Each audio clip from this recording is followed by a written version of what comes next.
นน้องสางงามยิ่งคิดอยากแอบยิงน้องนางอย่าเมินอายขอน้องสาวจงเห็นใจเจินผู้ที่ลงเดินพัดถิ่นบ้านมาเมื่อได้ยินคำว่าหามาจากสามวัยคำว่าสาวนี่สร้างลงไหล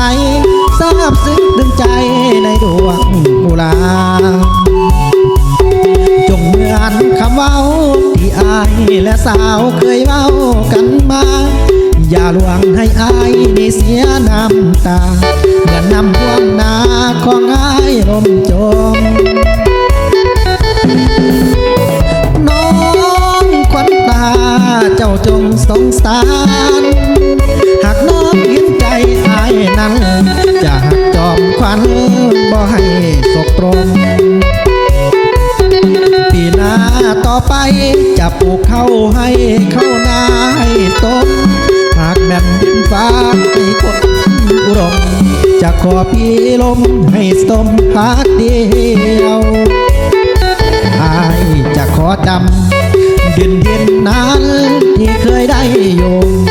กับความพักที่นอกลุ่มสูง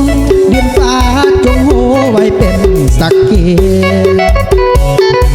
ถึงอยู่ไกลกันหัวใจอายนั้นบ่ได้นายนี้อีกปีหน้าจะมาอีกทีสู่ขอคนดีสาวบ้านเกิ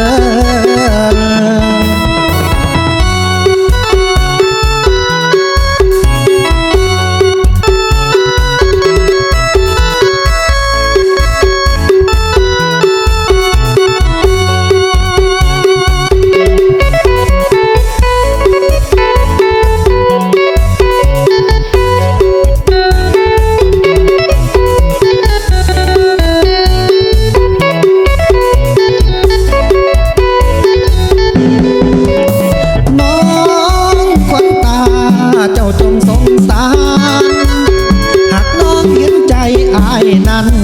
จะหักจอบควันบ่ให้สกตรมปีหน้าต่อไปจะปลูกข้าวให้ข้าวนาให้สมหากแผ่นดินฟ้าให้ความอุดมจะขอพี่ลมให้สมพักเดียวอายจะขอจ